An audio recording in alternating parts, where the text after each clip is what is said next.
The tension was already thick in the CNN green room. Two names were written on the door: Karoline Levitt and Jen Psaki. They weren't scheduled for polite policy discussion. No, this was marketed as a generational face-off, a clash between experience and energy, legacy and momentum. Karoline sat in silence, reviewing her notes. She didn't need to rehearse. The facts were memoized. Her message was clear. The only unknown variable: Jen Psaki's tactics. Psaki entered 5 minutes before A-time, her signature calm smile in place, a kind that had deflected countless press questions during her White House tenure. But tonight she wasn't standing behind a podium. She was sitting across from someone who had no intention of backing down. "You know," Psaki said, casually sipping from a paper cup, "I admire your ambition. I was ambitious once too. But trust me, this isn't as easy as you think. You've still got a lot to learn." Karoline looked up unfazed. "Good thing I learned fast." Psaki smirked, but her eyes narrowed. The moderator knocked lightly on the door. 5 minutes, ladies. As they were escorted to the stage, the audience buzzed: journalists, students, strategists, and more than a few political influencers ready to clip every second for social media. The camera operators were locked in. Producers whispered behind the glass. This wasn't just news, it was combat. The lights went hot. The floor manager held up a hand, 3 fingers, 2-1. "Welcome to the exchange." The moderator began. "Tonight, a conversation between former White House Press Secretary Jen Psaki and current conservative voice Karoline Leavitt. Let's begin." But Psaki didn't wait. She leaned in, voice firm. "Karoline, you've got spunk, I'll give you that, but spunk doesn't equal qualification. And frankly, you're not qualified to speak on behalf of this generation or this country." The studio gasped. A few phones lit up. Karoline didn't flinch, her eyes locked on Psaki's with the steadiness of someone who had been underestimated before, and this time she had come ready for a brief moment. You could hear the hum of the overhead lights. Karoline didn't rush her response. She didn't look at the moderator for help or scan the audience for approval. She simply folded her hands on the table, leaned in slightly, and spoke with unnerving composure. "You know, Jen," she began, "I wasn't surprised you'd go there. When women like me rise faster than expected, establishment figures like you have one playbook, belittle, dismiss, and hide behind experience like it's a shield from accountability." Ripples spread through the audience. Psaki blinked, caught off guard by the calm sharpness in Karoline's voice. "I may be young," Karoline continued, "but I spent the last 6 years fighting for Americans in campaigns, in press rooms, and on the ground. I've been in border towns while you were in press briefings. I've seen the real-world impact of policies you only ever defended from behind the podium." The moderator raised a brow, but wisely stayed quiet. Karoline's voice didn't rise. Instead, it sank deeper, more focused, more grounded. "You say I'm not qualified." She turned directly to Psaki. "Now I don't need your permission to speak for this generation. I've lived the broken promises you helped write. My generation can't buy homes, can't afford energy, and can't even trust their institutions. You think being qualified means playing nice in D.C. cocktail circuits. I think it means being unafraid to tell the truth." Applause broke out, not ruckus, but sharp, purposeful. Jen shifted in her seat. "Karoline wasn't done. You left your post with Polish press clips and TV deals. I left mine with scars from the fight. You may have years on me, but I got something more dangerous: conviction." That last word landed like a punch. Viewers at home clipped the segment. Within seconds on X, the hashtag #QualifiedEnough was born. Young women reposted the clip with a caption: "She just said what we've all been waiting to hear." Back on set, Psaki tried to regain footing. "Well," she said, lips tight, "if you think anger equals insight, that says a lot." Karoline tilted her head, smiling faintly. "No, Jen, what says a lot is who's still listening after you stop talking." Jen Psaki straightened her back, her face tightening into controlled calm that once defined her time at the White House. She'd faced hostile reporters. She'd been the spin doctor for the most polished administration in years. She knew how to recover, or so she thought. "Let's take a step back," Psaki said with a small, practiced smile. "I'm not here to attack you, Karoline. I just think the stakes are too high to pretend credentials don't matter. You're a passionate communicator, but passion alone doesn't solve complex problems. Policy is hard, and governing isn't a performance." She leaned into the table, carefully threading her next sentence. "America needs more than sound bites. It needs substance. And frankly, when you simplify everything into outrage, you lose a nuance, and the country suffers." The studio grew quiet again. It was a well-rehearsed move. "Calm down the temperature. Sound like the adult in the room. Take back the intellectual high ground." But Karoline wasn't playing by DC rules. She waited a beat, then another, and when she finally responded, her tone was so measured, so scalpel sharp, it almost sounded gentle. "Until you listen to the words you talk about nuance, Jen." But where was that nuance when Americans were being told inflation was transitory while gas prices doubled? Psaki's expression froze. Karoline leaned slightly forward. "Where was that complexity when you stood at that podium and told parents that school lockdowns were science-based while kids lost years of development and mental health spiraled?" The audience murmured. Psaki tried to speak, but Karoline held the tempo. "And where was the substance when you promised unity, then dismissed half the country as backward or dangerous for daring to disagree?"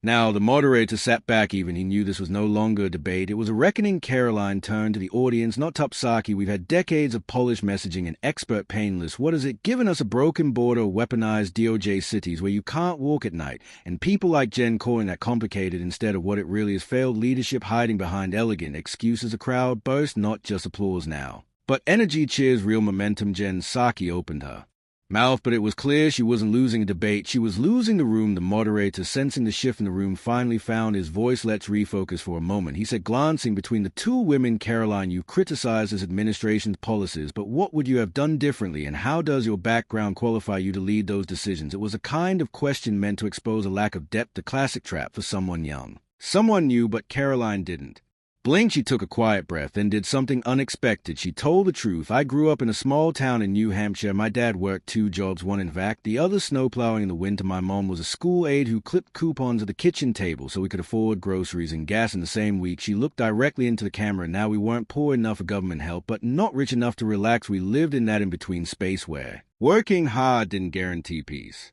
just survival. Psaki shifted slightly in her chair. Karoline continued, I watched my father leave before sunrise and come home after dark. Hand cracked from the cold. I saw my mother cry silently when health insurance costs jump again. And I remember what it felt like as a teenager to hear politicians on TV call us privileged or out of touch because we didn't check their political boxes. The audience fell absolutely silent. Karoline's voice didn't tremble, but her eyes shimmered. So when I speak up today, it's not because I read a policy brief or interned for a think tank. It's because I live the gap between the promises and the pain. I represent the people who get mocked for owning trucks, for praying in public, for believing boys shouldn't be in girls' locker rooms. She turned toward Psaki now, and I don't need a Harvard degree or a CNN contract to know what Americans are going through. I just needed to remember where I came from and why. I'll never forget. A single clap rang out, then another. Then the room erupted, not the partisan noise of a political rally, but the applause of human recognition. Jen Psaki looked toward the moderator as if to say, do something.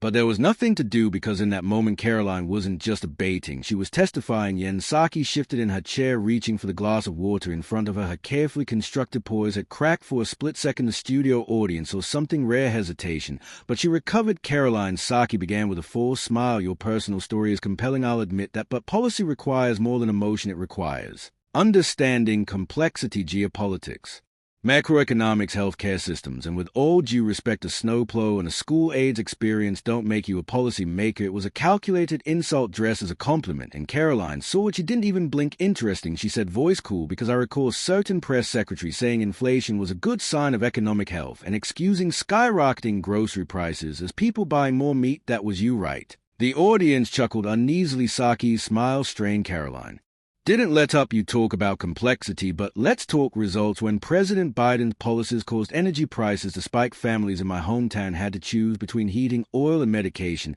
That's not a geopolitical theory, that a moral failure. Psaki tried to cut in, but Karoline spoke louder, not shouting, but with purpose. When the border collapsed under this administration, you told America it was seasonal migration, and when parents begged to reopen schools, you said it was following the science. How do you justify that now? The moderator raised a hand. Let's stay on. No, Karoline said firmly. This is exactly the point. Jen wants to talk about qualifications. Fine. She reached into her blazer and pulled out a printed report, sliding it across the desk toward the moderator. This is a Department of Education breakdown showing that minority and low-income students lost the most during extended lockdowns, not wealthy kids with Zoom tutors, the very people Democrats claim to champion. Gasps rippled across the studio. Psaki looked down, caught off guard. Karoline wasn't done. You serve in the White House when all of this happened. Jen, you sold it to the American people, so don't question my qualifications to speak on policy when you were paid to defend failure. The room erupted, this time not with noise, but with something heavier. Reckoning phones lit up. Clips were already being posted. Karoline v. Psaki surged on X. Even political moderates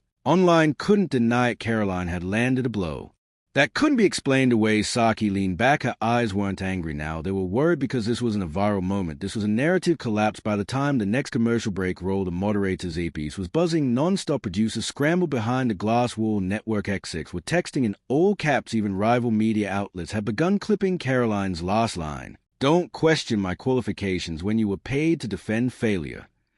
And across the country, viewers leaned closer to their screens, because this wasn't just Theatre and more, it was truth televised. Jen sat stiffly adjusting her posture, but her words no longer carried the weight they once did. She knew how to manage narratives, but this wasn't a White House press briefing with pre-selected reporters. This was live, and Karoline had taken command of the stage without needing permission. Even the studio audience, once cautiously respectful of both sides, had turned. Subtle nods, quiet murmurs, glances exchanged. A shift wasn't just ideological, it was emotional. Karoline's voice cut through again as the show resumed. "You know what I think scares people like Jen?" She said calmly. "It's not that I'm young, it's that I'm not afraid of being underestimated." Psaki tried to interrupt. "That's not. But Karoline, press on. You think you're defending the country by maintaining decorum.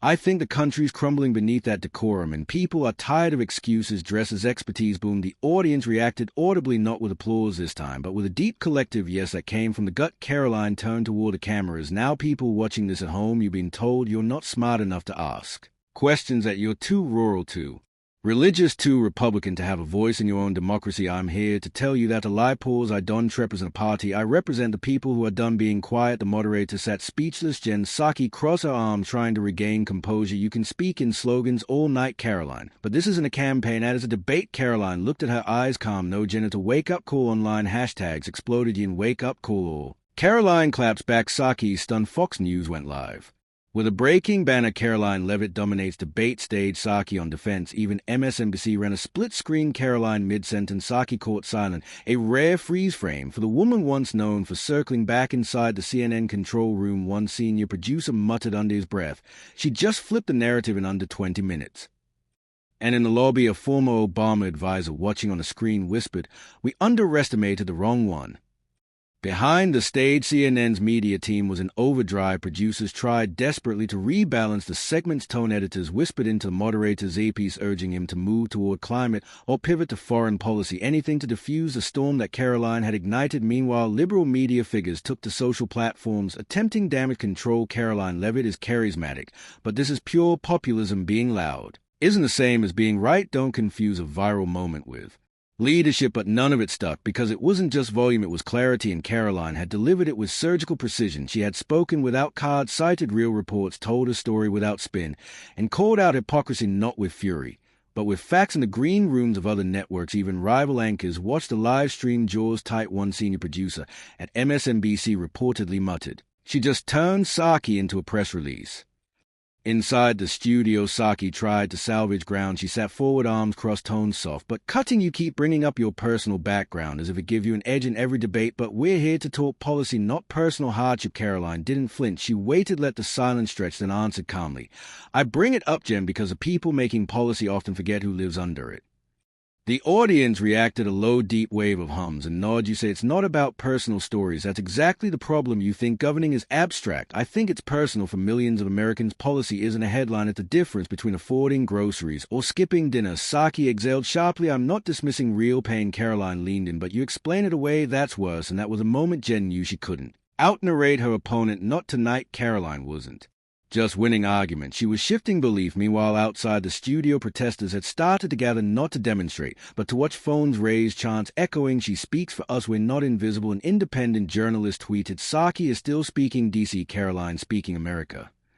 Inside the control room, a CNN executive tapped his desk repeatedly. This was supposed to be a ratings grab now at a referendum, and it wasn't over because Karoline had one more ways to play, and the next topic was foreign policy. She didn't just plan to survive it, she planned to bury the myth of democratic dominance. With it, the moderator took a deep breath, trying to bring the conversation to a more measured topic. The fire of domestic policy had left Psaki on the defensive, and producers were desperate for a subject that might allow her to regain her footing. So he said, glancing at his notes, "Let's turn to foreign policy. Ms. Leavitt, some have said your views are too simplistic. When it comes to America's role in the world, they argue that isolationist rhetoric and strongman admiration don't protect democracy. What's your response?" Karoline leaned back, composed. She didn't rush her words. Her voice was low and measured, but still sharp. "I think what Americans are tired of," she said, "is sending their sons and daughters to wars we can't define, for outcomes we can't measure, under leaders who never tell them the truth." She paused, letting the silence breathe. "Let's talk about Afghanistan." She continued. "Joe Biden's administration, under which Jen served, botched a withdrawal so catastrophically that 13 American service members died. Babies were handed over barbed wire fences. Allies were left behind. Billions in military gear just handed to the Taliban." Psaki stiffened.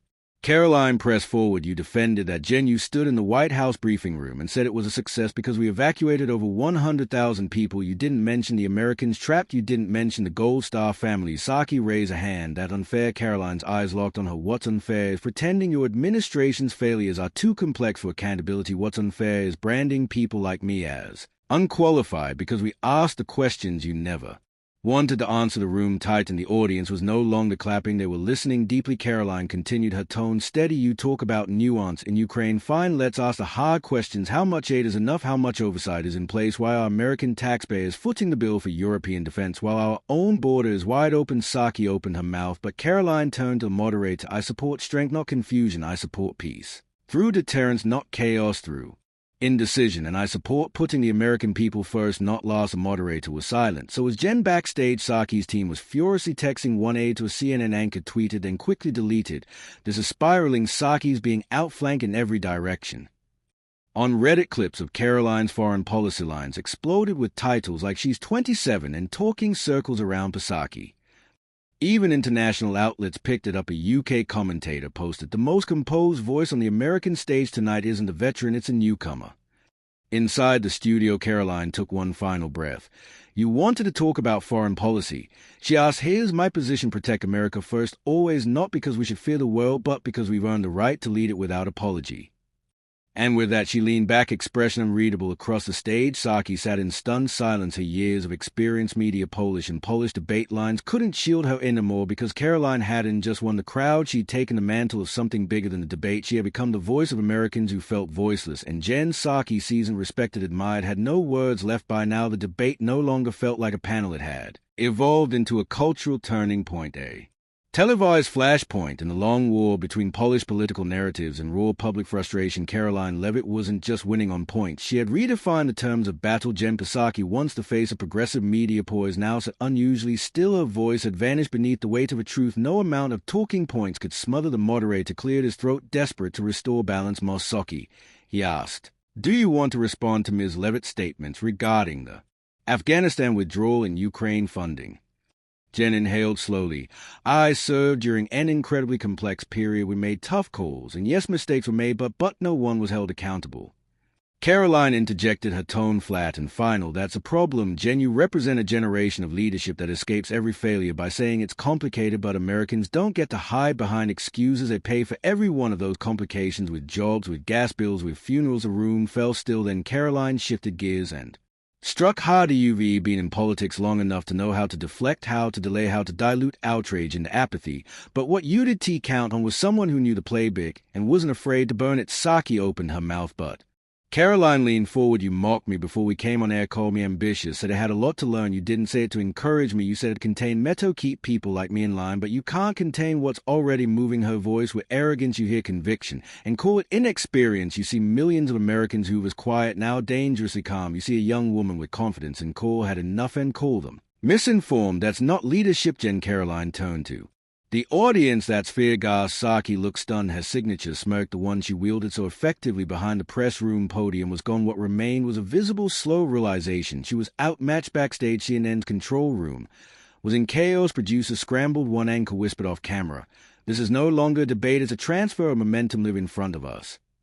On social media, the clips were relentless. Karoline just dismantled the entire Psaki doctrine. This isn't confidence, this is command. Even the New York Times' live blog admitted Psaki, once an unbeatable media tactician, now looks like she's clinging to scripts that stopped working 20 minutes ago. Then Karoline dropped the final match. You said I wasn't qualified, Jen, but here's the truth. I didn't need a credential to stand up for the people who elected me. I did need approval to speak for those who were silence, and I didn't need your permission to win this debate. Silence, not dead air, the kind of silence that says something historic just happened. Karoline folded her hands, calm again, and across the stage Jen paced a kibling twice, and said nothing because there was nothing left to say. As a final camera panned out, the set of the exchange was bathed in quiet, or not because of silence, but because no one, not the moderator, not Jen Psaki, not the producers, knew how to follow what had just unfolded.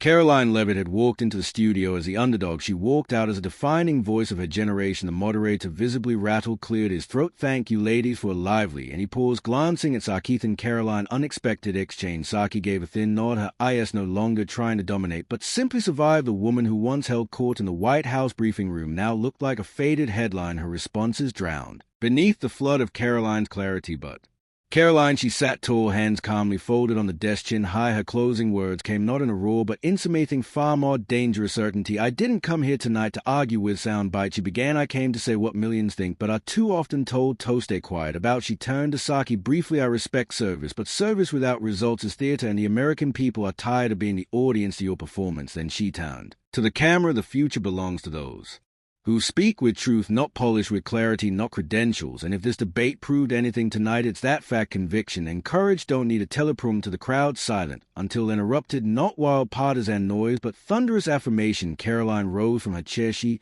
didn't smirk, she didn't wave, she simply nodded, then walked off the stage. Backstage, a CNN staffer whispered to a colleague, "We just watched a generational shift, and it wasn't in Jen's favor."